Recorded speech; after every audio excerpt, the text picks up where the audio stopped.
What channel was it in?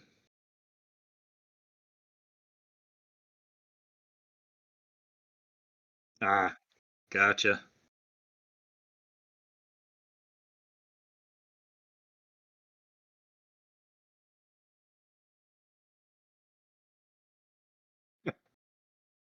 Yep, just like the underwear.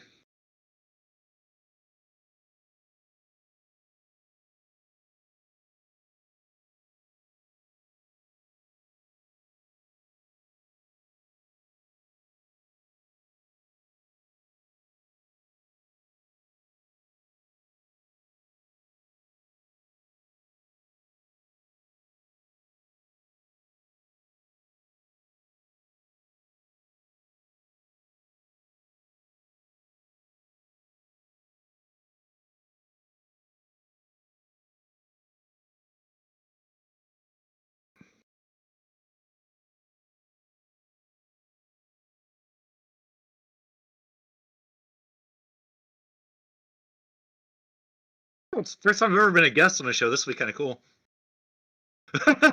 Yeah.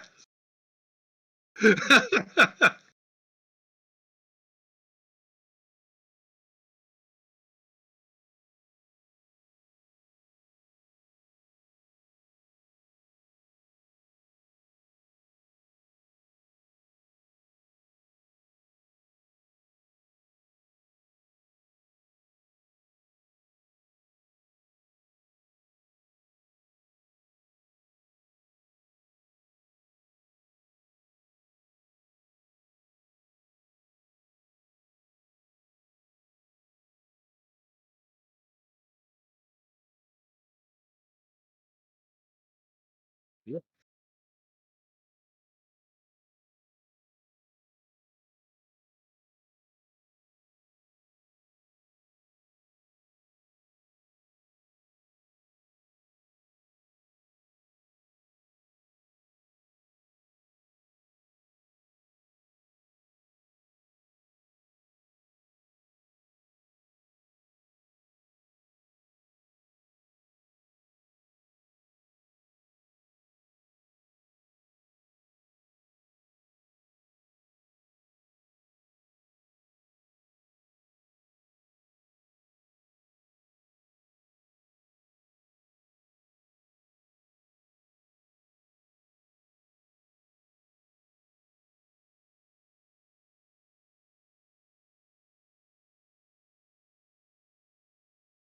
Welcome, everybody! It's that time. It's Thursday night. That means we are here for Wait, Did I Roll a Wild? Your Marvel Crisis Protocol vlog. As normal, I am here. I'm sitting in this seat, but I am joined tonight by a very special guest flying in all the way from the Comic Book Rundown. We are joined this evening by Mr. Ron Haynes. Ron, hello. Everybody. So Ron is one of the two stellar individuals of the Comic Book Rundown, which is now part of the Professional Casual Network and comes out every Friday. There's also going to be a very special edition of Comic Book Rundown, just titled tonight by Mr. Gennaro, Marvel Crisis Protocol Rundown. Episode 1 is going to be coming out tomorrow on the Patreon at the Bookers tier and above. And it's all going to be about Blob and Pyro, just in time for their release in just a few hours. So, if you are looking for something to do while you paint and assemble your Blob and Pyro models, honestly, that episode would be a great place to start. Ron, can you tell me a little about, and tell all the good people a little about, what they can expect to find in that episode? You said special, and that's very accurate. Because holy crap, we had no idea what we were talking about. We were trying to look stuff up while we were, like while we were recording, Yeah. and I ended up having to make a cheat sheet of like what the all the emblems mean on the little cards and stuff. Because I mean, we had no idea. We did, you'll get some background of each character, first appearances, stuff like that. But yeah, most of it's just us kind of rambling in the dark. Beautiful. So, it can be. So this was kind of a fresh take for you guys, right? As far as it was the introduction for Marvel Crisis Protocol for you. And honestly, if you have a cheat sheet, you're ahead of the game. Being able to figure out kind of what all that stuff means, it seems like a lot at first, but once you get the hang of it, you're like, oh well, the explosion means I hit things, the shield means I block things. This seems pretty straightforward, but there's just all those other incredible intricacies about, well, what's the oh gosh, now I'm trying to think of the symbols too, right? The difference between like the well, there's there's the range one that looks like a target. Mm-hmm.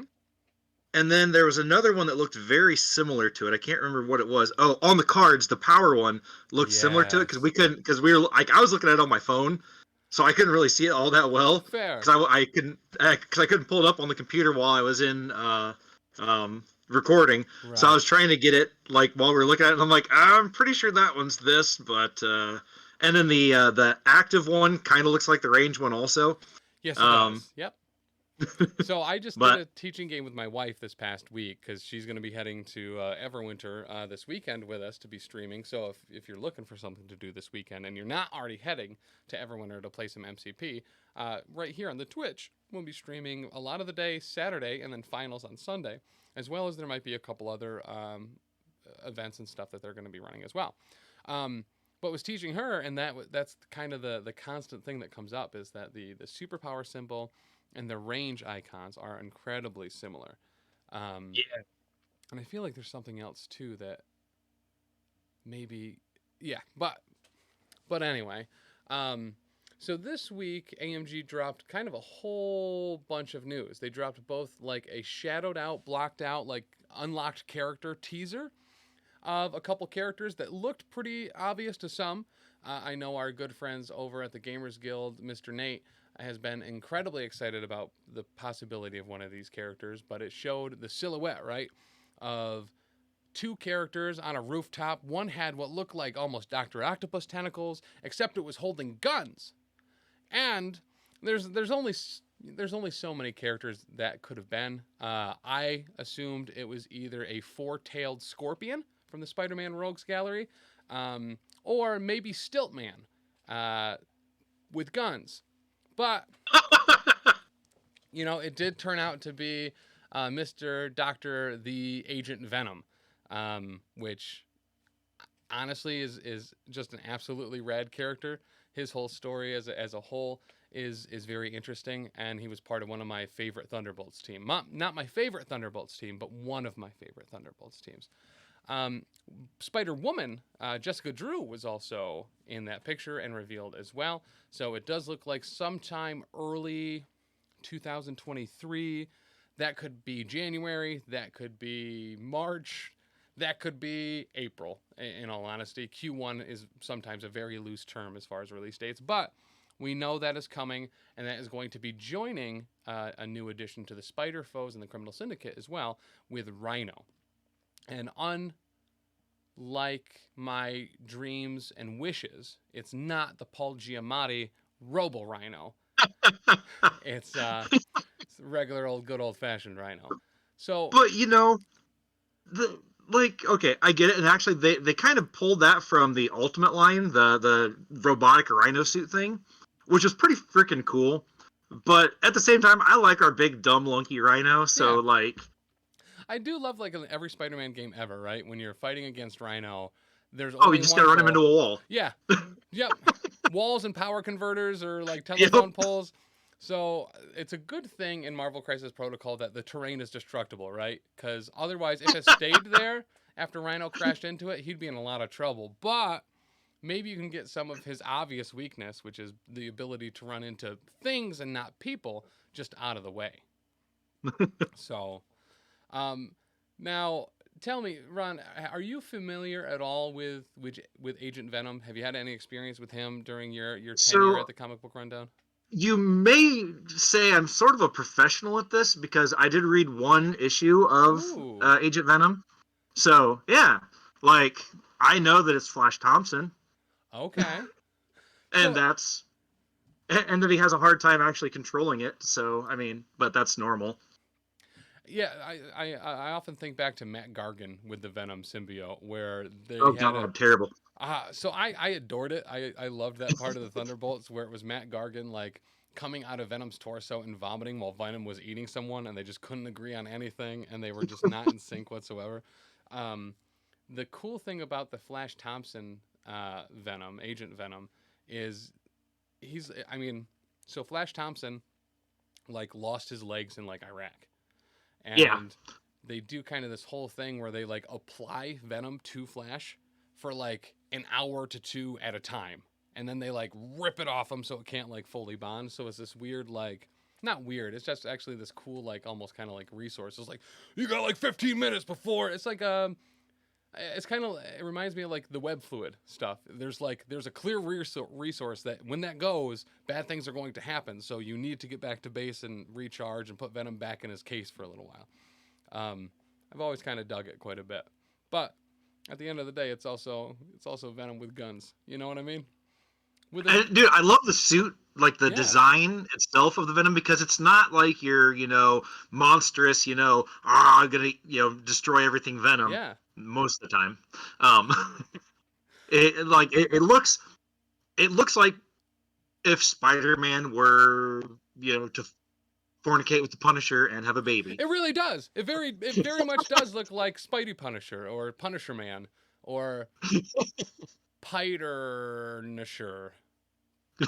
Mm. I think that's probably canon. Piter-Sure is I think. That seems legit. Yep, I think that's going to be going forward. I'm surprised we haven't seen the card for Agent Venom yet. But I'm pretty certain Piter-Sure will probably be on there somewhere. It's a big part of It's the probably world. one of his moves. Yeah, yep.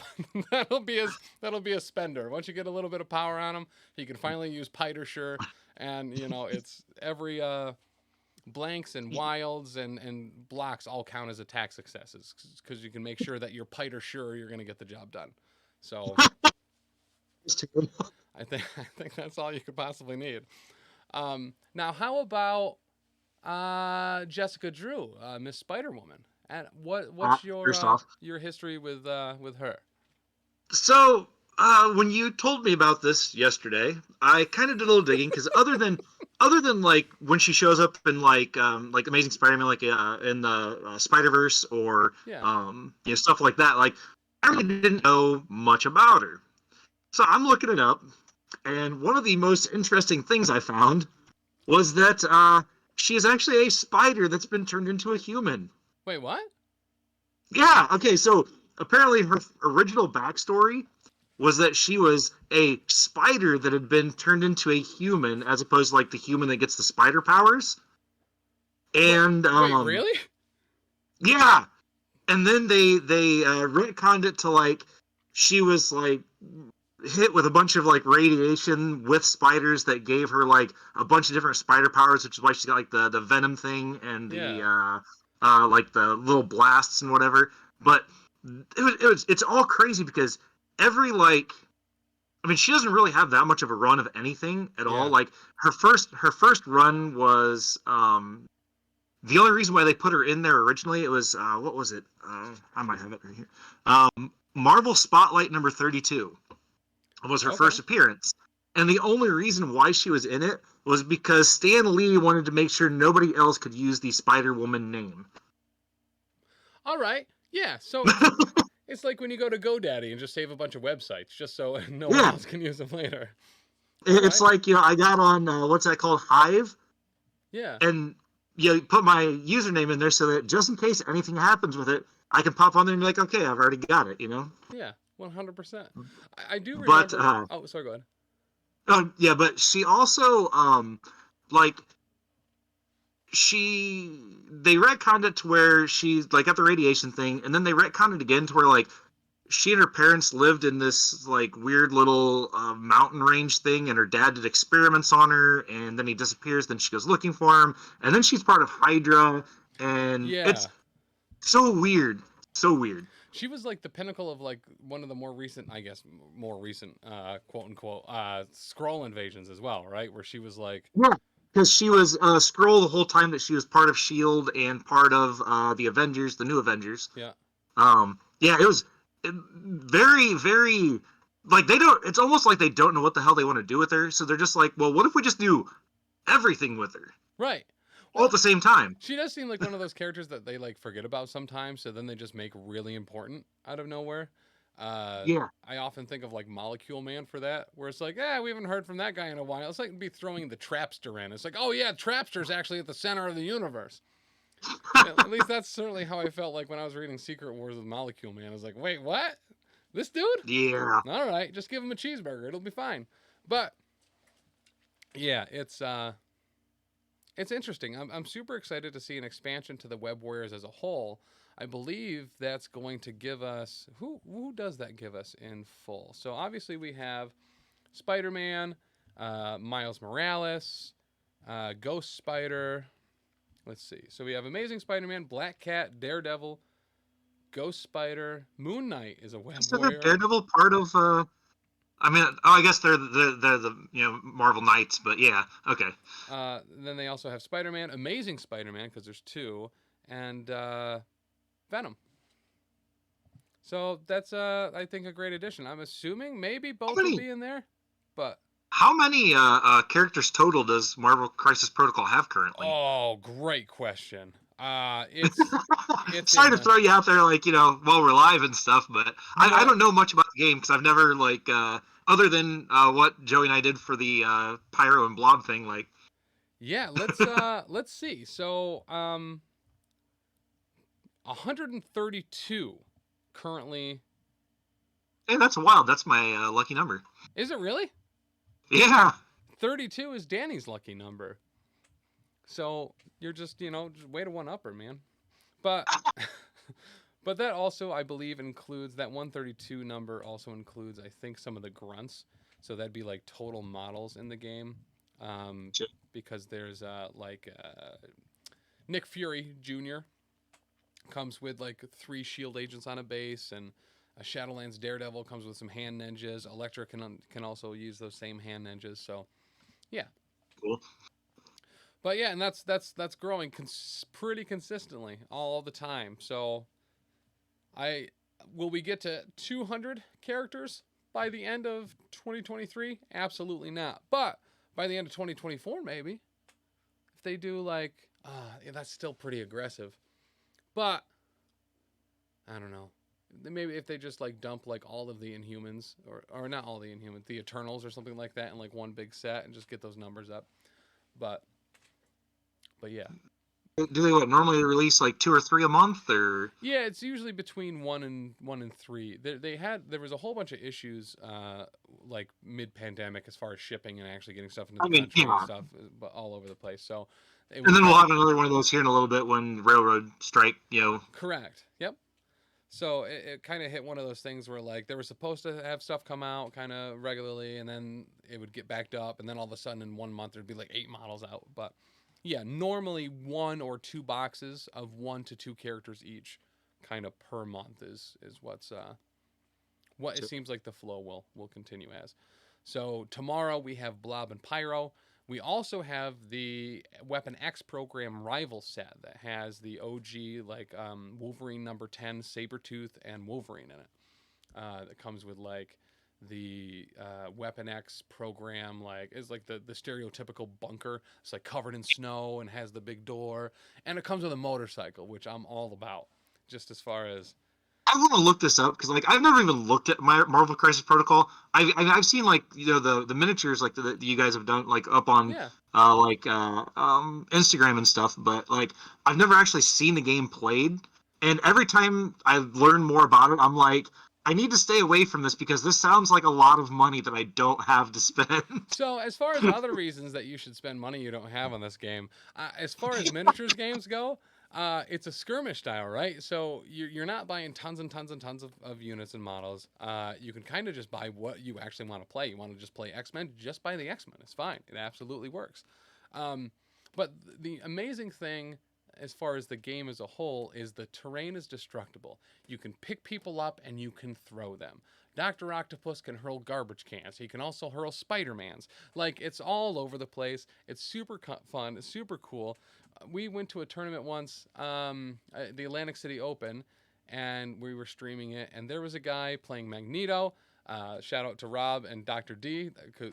We weren't familiar with them at the time, but now they've both become close friends.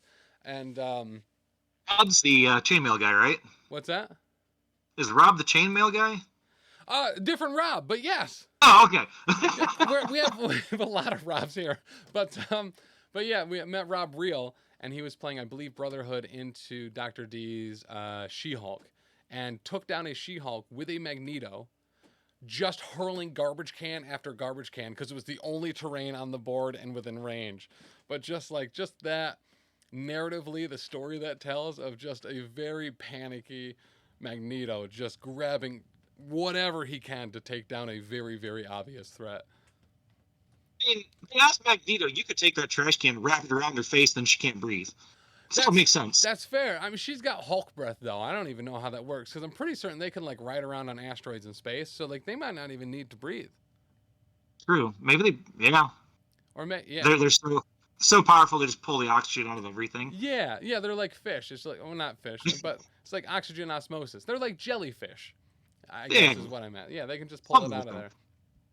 But as far as what we're assuming these characters will probably be, I think you can kind of go with a range here. I think out of the gate, I'm assuming Spider-Woman is going to be probably a 3 or a 4. I hope they lean into some of her more like pheromone powers here. She's first off just stuff. What's that? Like she can make people afraid. Like yeah, it's wild. So I don't know exactly how they'll portray that. My assumption is that it would be maybe they have to move away from her, or they can't approach her. Maybe they can't attack her. Maybe they treat her as having stealth. Less attack dice maybe, or they can't get rerolls. I think there's a lot of ways that you could portray that. But outside that, she also shoots lasers, right? Like that's like her main go-to. Like little like Venom Blast or something. Yeah, Venom Blast. There we go. How Miles can do like the poison sting thing. Yeah. Yeah, he also has. I think his is the one that's actually called Venom Blast or Venom Shot or something like that.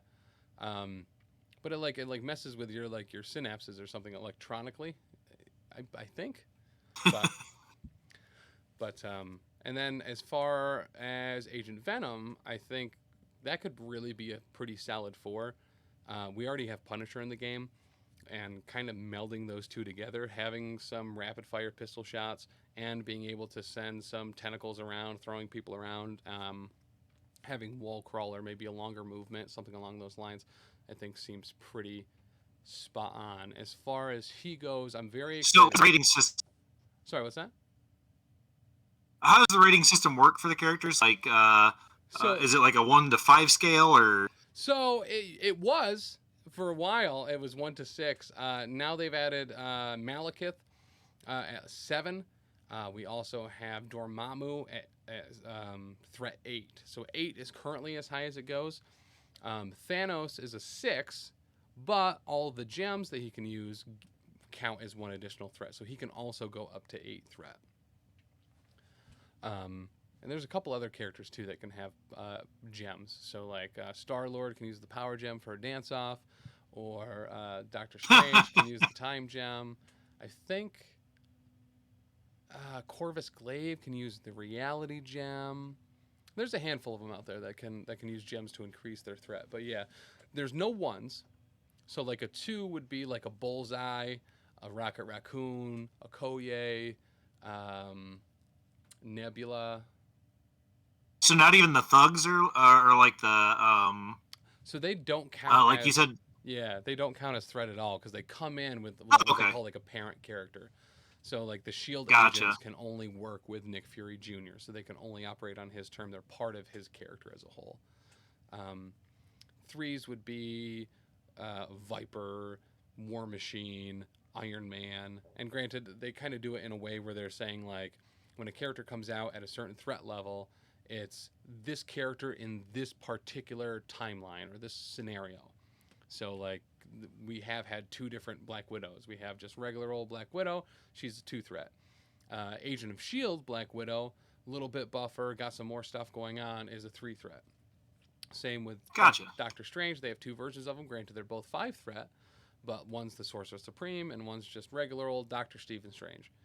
But yeah. And then is there like a max threat level that you can have on your team? Yeah. So is that how like you're able to? Somewhat, yes. So it's actually really interesting how they do it. You show up with a roster of 10 characters. Those characters can cost any amount you want. But when you start the game, you and your opponent both have 6 kind of, they call them crises. And that could be some meteors come down and they start to mutate people, or someone dropped a bunch of Thor hammers all over the place, or there's some gamma shelters that you need to like secure. So each player has 6 of these particular scenarios. They kind of randomize them, and you pick 2 of them out. They all have different threat ratings, and whoever like loses the roll to go first gets to choose what threat you play at. So if you bring one, like the hammers one is a very popular one because you get to pick up a Thor hammer, you get more attacks. It's really fun. You're just beating the snot out of each other. Is 19 threat. Then you have other ones that go down as far as 15, I believe. Maybe 14 is the lowest and 20 is the highest. So those are the kind of the threat ranges. So then you build out of your roster of 10 threat to match the events going on.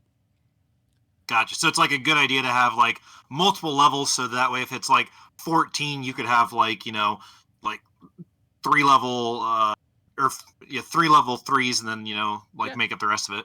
Yep, exactly. Yeah, okay. So, and that's kind of the cool thing, is because you can kind of play anyone with anyone else. You find some really neat mixing and matching that people do, that you have maybe more thuggish affiliations like the Black Order, that where everyone's like a 4, 5, or 6. And then you have Web Warriors where you have a lot of 3s. Or you have the Spider Foes where it's a bunch of just 4s, like nothing else. So you gotta mix it up in there a little bit. You throw in a Bullseye, you throw in a Rocket Raccoon or someone that can like help fill out. Black Cat's higher than a 4. Come on, I'd put her at like an 8. Right? So we often... Oh, wait, threat levels. That's right. Ah, man after Dr. D's own heart. Black Cat, she's a 3. It's kind of like street level, and then that normal superhero tier, and then you get into the cosmic levels and stuff.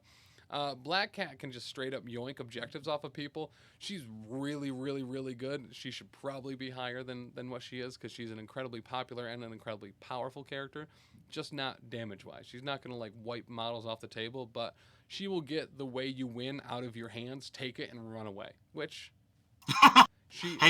pretty narrative, right? Gambit, though, can't steal anything. He has a card called Charming Thief, but, you know, he can't get away with it. Just can't get away with it. So if he can't steal things, can he give you things? Like, can he slip things into your pocket? Great question. Yes, usually in the form of damage with explosive cards. Exactly. So, like, what was it? Fallout, where you can put grenades into people's pockets? Yes. Yep. So that's one thing. So I'm gonna go on a little bit of a tangent here, but I'm big Elder Scrolls people. My wife is very big Fallout people. So we will often be telling the same story sometimes, and you know, whether it's putting a poison potion in someone's pocket and waiting for them to drink it, or poison cheese, or grenades in the pocket.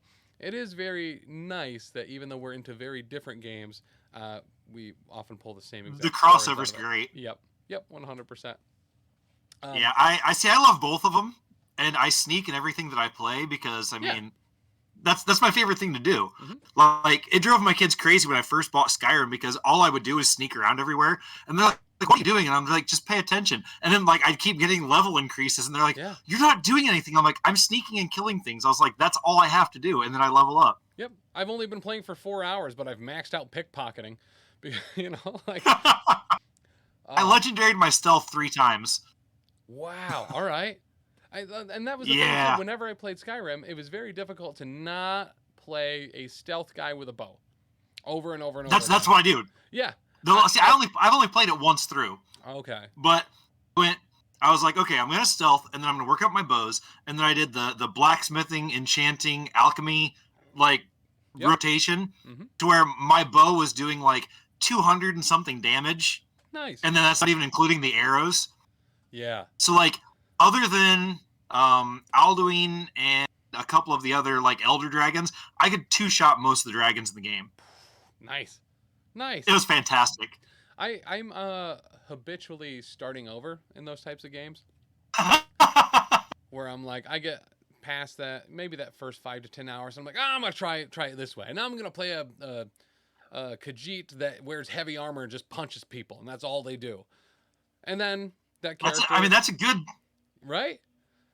But then that character... I used to brawl with my Khajiit because you always got the extra damage for the claws. Yeah. That's like, every fucking tavern brawl into, you're just like, goodbye. Yeah. And then, once again, anytime I made a character... Maybe it was the Khajiit that was a heavy armor brawler or a mage or a summoner. It always ended up turning into a stealthing bow and arrow person every single time. Because it's so easy. It is. It really is. But you walk into a place, you do the whisper aura thing, and then you're like, oh, that guy's dead, and that guy's dead. And then you walk in. Like, I would be standing next to somebody, they'd run into me, be like, oh, what's going on? And then, oh. And there's nothing there because, it's great. I loved it. But and I did the same thing when I played Fallout. Yeah. Like, I put most of my points into, like, the stealthy stuff. And so, my first playthrough of Fallout 3, I'd never played, like, the game before, so I was just kind of wandering around the wasteland. Mm-hmm. And I ended up going to that place where you go into, like, the Chinese simulation bunker thing. Yeah. Like, the Brotherhood of Steel thing. And I went all the way through it. I got the stealth armor, like, right at the beginning of the game. And then you can use the other armor to, like, continuously fix it. So I was just stealthing around the whole time, and as long as I didn't move, nobody could see me. Okay. Hell yeah.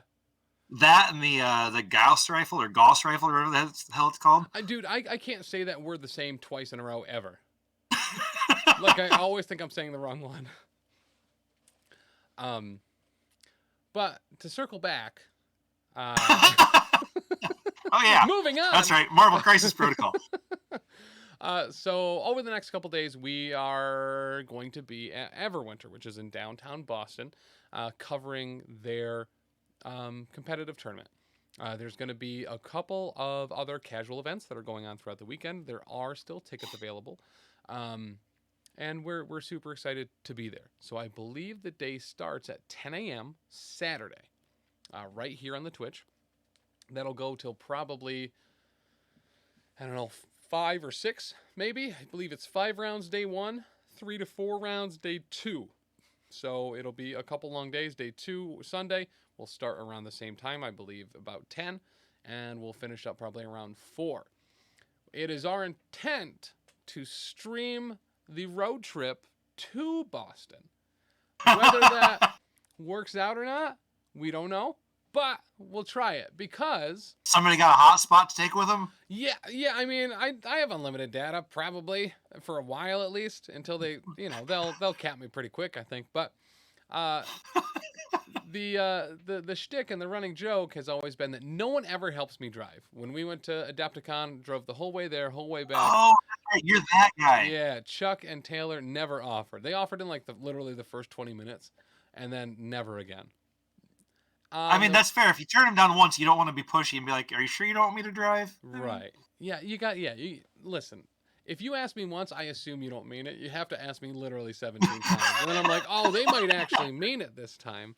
When we went to the Atlantic City Open, it was just Taylor and I. Taylor did have some shtick where he specifically would like start a conversation like he was going to ask if I wanted him to drive, but didn't. Dan and I then went to... Taylor is Zaresk, right? Yes, Taylor is Zaresk. Oh, okay. So tomorrow, I am not driving at all. We are not taking my car. Dan is going to be driving, and then my wife is going to take over because none of us actually want to drive in Boston because it's scary and it doesn't make sense. So my wife is a Massachusetts person, so she'll take over for that particular portion. But here's what I'm excited about. Because I am not driving at all, no one can help me drive. So I will maintain my record of having no one help me drive. I mean, that's legit. Right? I think it is. You have to drive to be able to be helped driving. That's true. Mm-hmm. That's very true. But we will be there all weekend. We're super excited for it, and that'll be one of the last LVO qualifiers before the Las Vegas Open in January. We'll be there covering that as well. That will be really a King Ding scenario. That is a massive, massive 200 player. It's sold out. No more tickets outside of these people getting qualifiers for that tournament. It's going to be big, big, big, big. Are you guys playing?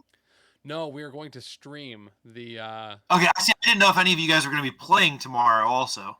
Well, sometimes we get the opportunity to go in and do that, but we're going to be between 2 people on stream commentating, another person next to the table calling the shots and letting the people behind the desk know what's going on. It's difficult sometimes to get in. I did go to NashCon this past year and tried to stream while also playing, and thankfully I got a lot more time. Not thankfully, because it stunk, but I got to play a lot more than I expected because there was no internet in the convention center whatsoever. So I think I was able to stream like 15 minutes of the first game, and then Spectrum was like, "Yeah, you're using way too much. Yeah, you're done," and just straight up cut me off. But so, are you guys gonna be flying out to Vegas then, or are you driving again? No, so I've done the drive to Vegas once from where I'm at. It's about 34, 35 hours. We did it nonstop, where we just took turns. We were like, oh well, there's 3 of us. We can rotate. It'll be fine. Yeah, 10 hours each. Yeah. So I drove the first 16 hours, and probably one of the very, very, very few times on road trips where I didn't just do the whole thing. But someone else took over for a while. Then the third guy went to take over. Turns out he has sleep apnea. It was undiagnosed at the time. And he just, falls asleep in cars sometimes because it makes him real sleepy. So he ended up not driving at all. And he also snores real loud, so no one else could sleep in the car. And it was just me and my buddy Kendrick just driving, swapping back and forth the whole way to and from Vegas. So no, I went to Vegas last month to do that again. What's that? I went to Vegas last month. It was actually pretty wild. Heck yeah! You do the whole Fremont experience, or were you on the Strip? So we were on the Strip. We stayed in the Sahara, whichever, I don't know, that one. Like, and we just kind of, and, exactly. And we just kind of I lost like $200, gambling, but I didn't actually go there to gamble because I don't have that kind of money, you know? Yeah. Because other than the slot machines, you can't really gamble anywhere else because it's like $20 buy-ins or and I'm just like, that's like a whole hour's worth of work for me right there. I can't just throw it away in 10 seconds of rolling dice. So craps is the way to go. If you want to stretch your dollar out as far as it can go, craps is the way to go. It is the highest playtime per bet made that you could potentially have. Huh. And I'll keep that in mind if I ever go again. None of the pressure. You let other people roll. You put your money down, other people roll the dice, and then when they crap out, hopefully you've taken some money off. You mother! Oh. Right. So when we went to Vegas, $5 blackjack is where it was at. If you could find a table that was $5. But, it is what it is. But yeah. We'll be in Vegas, I believe the weekend of the 25th. In January for that. But yeah, we're going to be flying out, trying to ship stuff. That'll be a big one. So we're excited about that. And then back to Adepticon in March in good old Chicago. Or Schwamberg. All right, wait. What day is Adepticon in March? All right. There's a website I think I can go to. If I had to guess what it would be adepticon.org. And that would let me know that the times for Adepticon in 2023 will be March 22nd through the 26th. And that's at the Renaissance Schaumburg Convention Center Hotel. Awesome. All right. Because this time, work willing, I'm going to come up there and see you guys. Heck yeah. Yeah, pop on stream, absolutely. We'll have some live, some comic book rundown. The whole PCN family will be together. And I'll even make Joey go. I'll get him in the car before I knock him out because Joey's a big guy, and I'm not sure that I could actually get him into my vehicle. But if he's already in there and I knock him out, then he can't say no. So then we can just take him there and be like, hey, by the way, you're in Chicago. You just do it A-Team style, right? And you put some melatonin in his milk, and that'll be it. But as far as Rhino goes, tell me a little bit about Rhino. I think we all know Rhino a little bit, so right? But my favorite Rhino story is actually after he gets the costume taken off of him, like he gets the skin pulled off of him. Mm-hmm. It's like Amazing Spider-Man, like it's somewhere in the Gauntlet, during the Gauntlet storyline. Or it happens before that, but this part happens during the Gauntlet storyline. There's this Dr. Trauma, I don't know, but there's this doctor that like wants him to become the Rhino again, and he's like, no, I'm not doing it, you know. Yeah. And like, you know, Spider-Man talks to him. He's like, no, you don't want to do that. And then so the guy gets some other dude to be the Rhino, right? And Spider-Man's like still talking to him. He's like, no. He's like, don't do it. He's like, you're coming clean. You've got a new life. You've got a wife. You got, you know, you're happy. Don't do it. Yeah. You know. Well, then this new Rhino ends up killing his wife. Right. So yeah, this is where like he just like completely blacks out. You just kills the dude. This is right before Superior Spider-Man, where Doc Ock, you know. Oh my gosh, I love that story. But it was my favorite Rhino moment in like all of the Spider-Man that I've ever read, because it was like, you know, he's coming clean. He's actually, everything's going well for him, and then he got Spider-Man. Like he really like, and that's well, and that's where you see the difference between, you know, like. Yeah, that's where he's like the difference between how Peter Parker handles horrible things that happen to him, and how somebody else would handle horrible things that would happen to him. You know, like because you know, everybody doesn't really think about it, but Spider-Man is like, you know, one will-powered moral dilemma away from becoming a supervillain. Yeah. Yep. Absolutely. All the time, but because of the way that he thinks and the way that he, you know, perceives the world, it won't happen. I do love. Just that, I'm gonna add that into my lexicon as a whole. Getting Spider-Man, like it's like getting Gwen Stacy. yeah, exactly. Oh, I'm sure I've talked about it on the show before, but there was a like Return of the Sinister Six like novel that I read as a kid. Wait, hold on. Keep talking, but I'm gonna step over here for a second. Where this guy called the Gentleman got a bunch of people together, got kind of the old crew together, and he had Mysterio. I think that's it. Is that the one with the Gentleman? Yeah, and like Spider-Man's sister. I think so. It was a hot minute ago that I read that. The thing that I remember, is Mysterio playing Gwen Stacy falling off the bridge on like repeat with like projectors. Oh, wow. So, yeah. I think getting Gwen Stacy is also 100% verbiage that needs to be happening. So, Gwen Stacy is actually one of the bingo tickets for our rundown reviews. Oh, heck yeah. Okay. So, because explain the rundown reviews or explain the bingo? Okay, so, both. I mean, our rundown reviews are just us covering comic book movies, but we have a specific list of things that, like, most, you know, comic book movies have as tropes that you know, we've noticed them, and we write them down, and then like if you get more than 5 of them in a movie, you get a bingo. Okay. So and one of the things is Gwen Stacy, you know, where like the hero goes to save somebody but they end up killing them instead. All right, I dig it. And yeah, and I mean, and it happens more often than you'd think, actually. Yeah, I guess I never really put that together, that would be, you know, at trope level. But yeah, 100% is. That's like classic hero story. So, as a whole, is there an episode of Rundown Reviews where like you got bingo early, quick, and like just dominated it?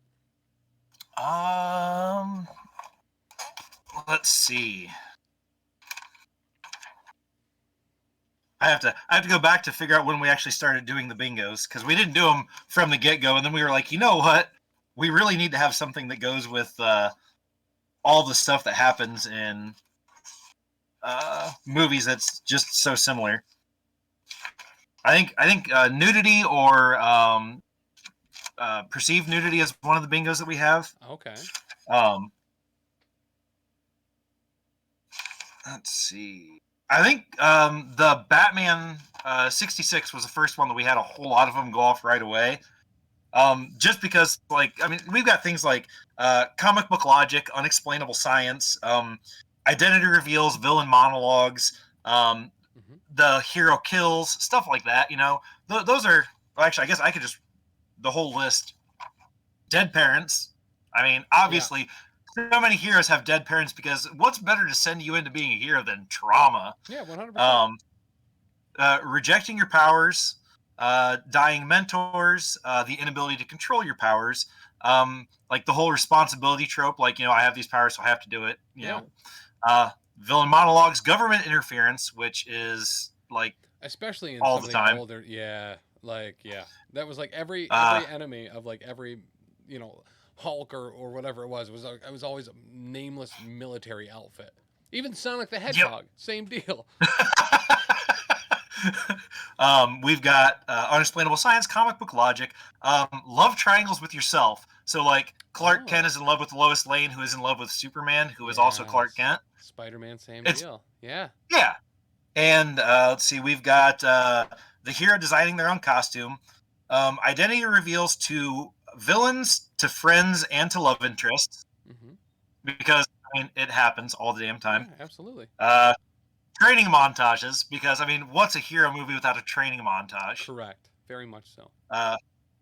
Origin reveals and origin flashbacks, which we count as two different things, because reveals is like, you know, at the beginning of the Pick a Batman.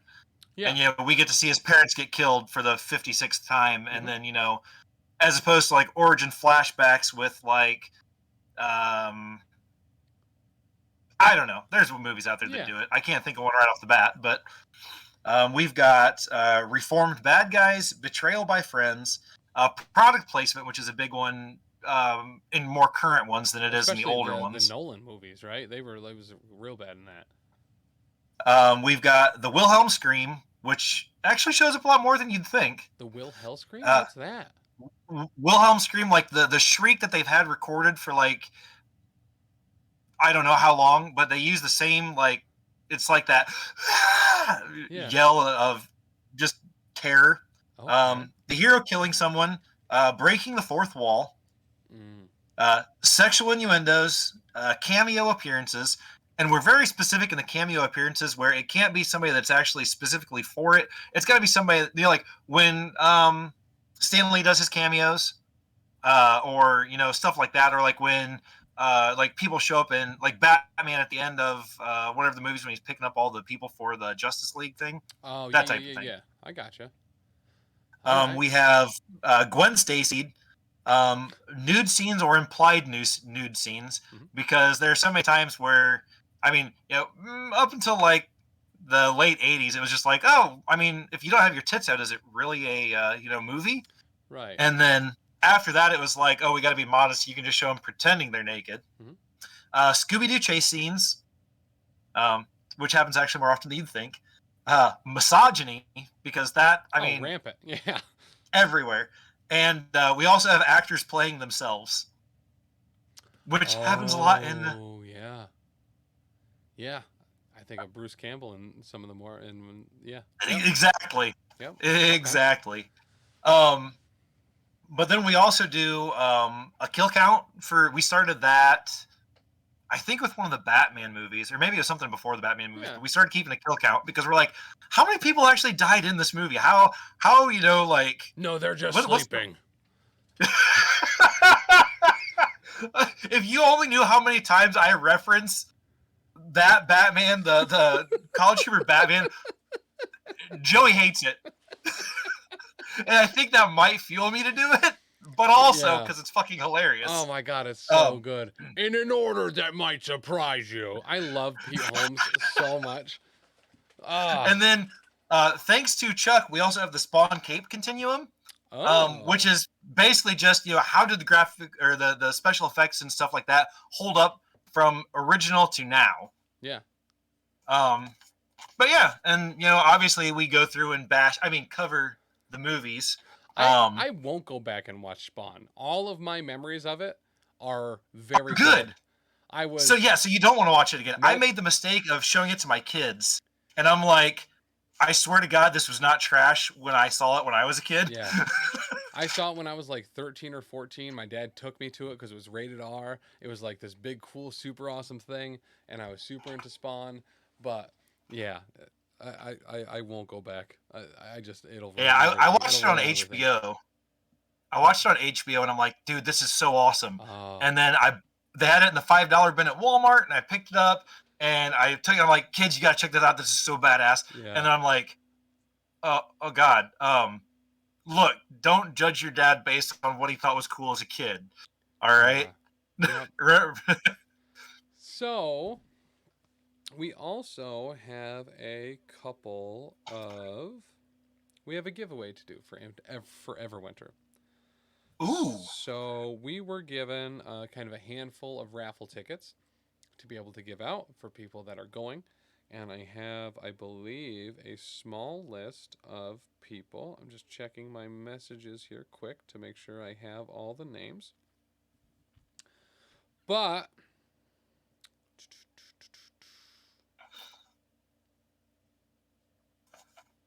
checking. All right, so I believe I have 4 people that have let me know that they are heading to Everwinter that are a part of this particular group right here. 4 people. 4 people. So I know there's more, but I feel like I'm missing someone that told me they were headed there. But all right, it's actually, hold on. There's 5 and 6. Just like scrolling through all my messages in my Discord chat to be like, I know someone else told me that they were headed there. Oh yeah! Oh, I forget you could actually 7. Okay, cool. Yeah, I just I went on Discord and Facebook and email and just typed in Everwinter, and thankfully they all came right up. All right, so we have 6 people. I've listed them. 7. I thought you said 7. Yeah, you're right. So I have them written down on a piece of paper, right? And I'm like, oh, 3-3, yeah, we're still good. And then I added number 7. I was like, yeah, 3-3, we're still good. All right.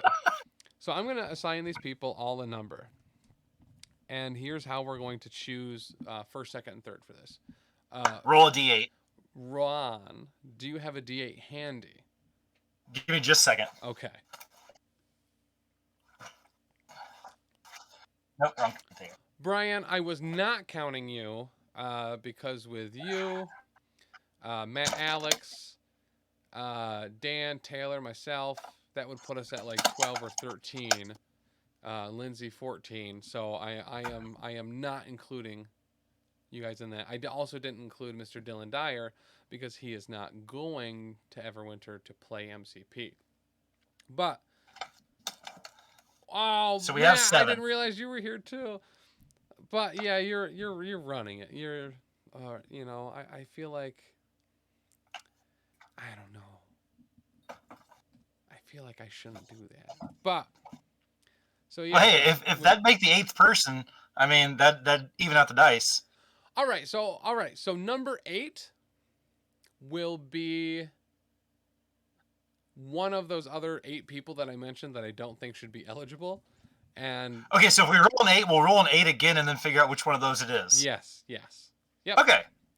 That sounds fantastic. Just don't roll an 8. That's it rarely happens, Easy, trust me. Easy pick. All right, so if it's 8, it would be big chuck. It's just the only thing is that you have to be there to claim the prize. So you don't have to worry about it. Right, exactly. All right, so what's our first number? All right, so I'm actually gonna tip my camera down a little bit so that people can see what I'm rolling. Well, maybe see what I'm rolling. A 1. A 1. That tracks. That is gonna be Mr. Ben Lalka, number 1 on the list. First one we knew was going is going to get first place in those raffle tickets.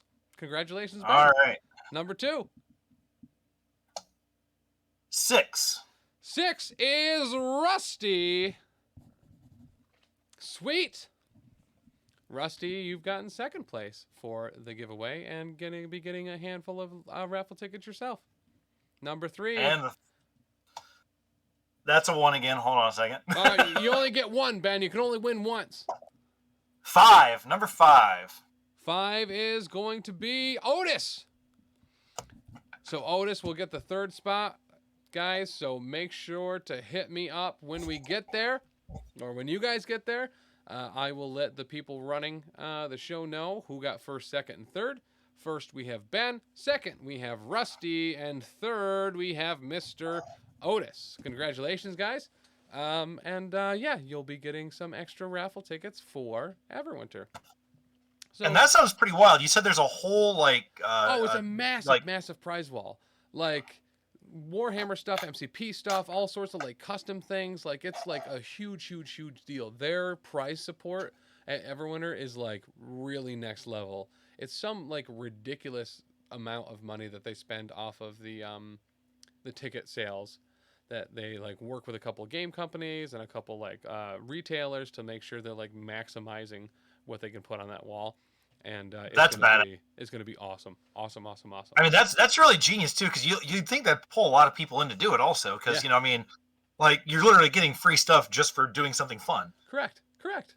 So yeah, congratulations, guys. As soon as this episode's over, I'm going to email the dudes over at Everwinter and let them know who got 1st, 2nd, and 3rd. And yeah, that's going to be awesome. Super, super awesome. Ron, thank you for helping me with that. Oh, absolutely. That was a lot of fun. I love rolling my dice and showing how bad they roll. I mean, if you've ever seen me on a stream or an actual play here at the network, my rolls normally also are not stellar. Mud is one of my favorite characters. Aww. Mostly because he rarely ever rolls high, so he's always trying to bullshit his way into, Right. I mean, sure, I rolled this, but, what if, I rolled performance instead? Yeah. I mean, we have, JB just straight up lies about it, but... Does he even roll dice? No, usually it's Hershey Kisses, Skittles, or a bunch of crumpled pieces of paper. Alyssa, you did miss it. So, Mr. Ben, we just rolled off to see who was going to win in the raffle ticket giveaway for Everwinter. So out of all the people that messaged me and let me know that they were going, we just rolled the top 3, and Ben got 1st. So Ben will be getting a fat chunk of raffle tickets at Everwinter, in addition to whatever other raffle tickets he accumulates. So 1st was Ben, 2nd was Rusty, and 3rd was Otis. So, yeah, congratulations, guys. But that is going to be bringing us to the tail end here of Wait, Did I Roll a Wild? But before we go, I'd like everyone to just take a moment, head to wherever it is that you buy all of your podcasts, and check out the Comic Book Rundown with our guest this week, Ron Haynes, as well as his co-host, Joe Gennaro, Mr. Joe Gennaro, not to be confused with a reanimated corpse that was a part of another show on the network, that very different people. But tomorrow on the Patreon at the Booker, the brand new Booker tier and above, you will be getting access to a Blob and Pyro exclusive episode from our own brand new experts on the comic book universe as a whole, Joe and Ron. But really want to thank you, Ron, for popping on, saying hello. This was so much fun. This is my first ever guest appearance on a podcast, and it's been super fun. Well, that is criminal that this was your first, but I'm really glad we could be your first. As always, we really want to take a very quick shout out to all of our patrons. Being able to go to conventions and provide coverage of the tournaments there, just equipment in general, and being able to stream live every week. We are very fortunate that Bearded Dragon Games Online allows us to use their space every week on a day that they're normally closed to let us stream. In addition to that, like I said, the equipment and travel and stuff is actually a very, very, very taxing portion. We would not be able to do it if it wasn't for your support on the Patreon and also right here on the Twitch. So we can't thank you enough. We want to give a special thank you to our Kingdom Doppeldongers and our professional cake sitters, including Bastion, Rob, Bicon, Cider Drinker, Dr. D, Leroy, and Cider Drinker, right? Yep, and Cider Drinker. But guys, thank you so much. We really appreciate it, and your contributions are keeping everything afloat. So really appreciate that. And anybody that's not on the Patreon, do it. It is so worth it to get the episodes a week early. Yes. So thank you, Ron. I always forget to say that. Dude, so, I binged all of Lost Omens, then I binged all of Gapapa, and so now it's like I'm stuck paying, because I can't not have it every week. So yep. That's how we get you, But we do have a bunch of actual play podcasts around the network. We have a 2 Pathfinder 2nd edition actual play podcast, 1 Lost Omens podcast, which you can find on any good podcasting platforms. You do get episodes a week early, and video for those episodes on the Patreon at the $5 tier and up. Same with a Grim podcast of Perilous Adventure, a Warhammer Fantasy Roleplay 4th edition podcast run by our own Dan. Same thing there. It's out everywhere for free, but video and episodes a week early are on the Patreon. We also have an additional Patreon exclusive show for each of those game systems. Pathfinder 2nd edition, we have the Slithering that is GM'd by yours truly, where we have 4 people going through, turning into oozes, turning other people into oozes. It's dark, it's scary sometimes, but never hairy. On the Patreon. I need to get that one because I haven't watched or listened to it yet. If you want to check it out, both that and the Patreon exclusive Settling the Southlands, which is our WFRP homebrew that Dan does, the first handful of episodes of both of those are up for free on the YouTube. So if you want to try it out, see if it's something you're into before making that commitment, it is there for your viewing pleasure. Don't listen to Tim. Make the commitment. Get stuck in it, and then just go with it, guys. I appreciate that, Ron. Look, Tim's not here to pressure you into buying this, but I absolutely am because why not? I mean, but Ron, thank you again so much for being here. You might be able to see Ron live at Adepticon in 2023. He might even put melatonin in some milk to bring Joe along too. It should be a great time. We are super pumped for Adepticon. Not only is Star Wars Legion and X-Wing Worlds going to be there, first time ever, Worlds Tournament. There's going to be MCP. There's a bunch of events that are going to be announced shortly for that. So if you did see the post and that it was only going to be open play, not the case. Do not worry about that. There's absolutely going to be competitive events very similar to last year, if not more. So, in addition to all that, Shatterpoint is going to be at Adepticon and demoing for the very, very, very first time. We are super stoked for Shatterpoint. What's Shatterpoint, you ask? Well, it's like I was going to ask that. It's like MCP if it was Star Wars.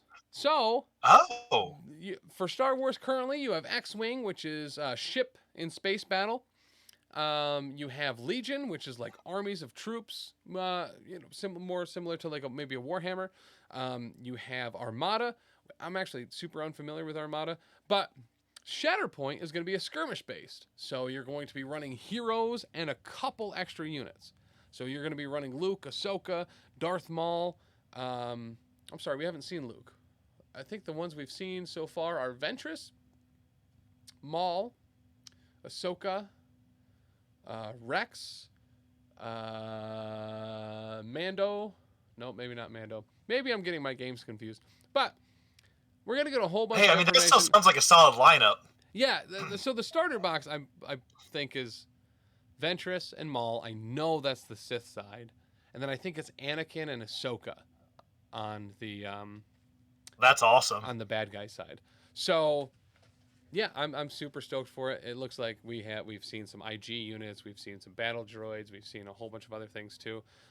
Super excited for that game. I love skirmish-based games because they don't feel like they're a massive commitment where I can just play the things I want to play, and I don't have to paint 4,000 things. I just have to convince Chuck or Taylor to paint like 4 things. So you're that friend. I am. Listen, I have strengths and I have weaknesses, and my weaknesses are anything where I'm doing something that is fine with manual dexterity. Can I pick a lock? No.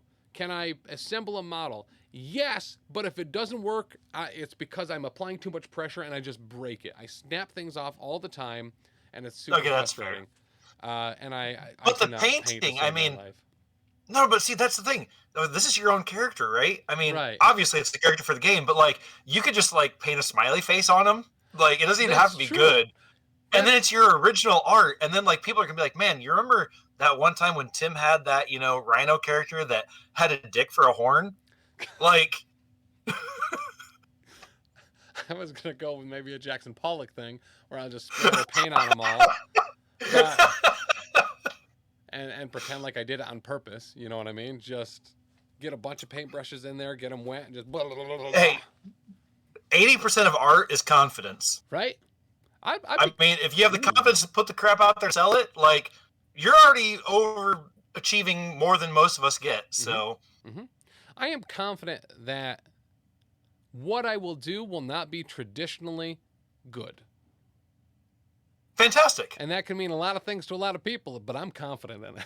So, guys, thank you so much. Make sure to check out the Comic Book Rundown or the Marvel Crisis Protocol Rundown episode tomorrow on the Patreon, and every Friday grabbing a brand new episode of the Comic Book Rundown, available where all good podcasts are sold. Ron, thank you so much for being here. Guys, we'll see you all at Everwinter. It was absolute delight. I'm very glad. Super fun to have you. And once again, congratulations to Ben, Rusty, and Otis. Make sure to hit us up at Everwinter. All right, guys. Goodbye. Did I actually turn streaming off? No, I didn't.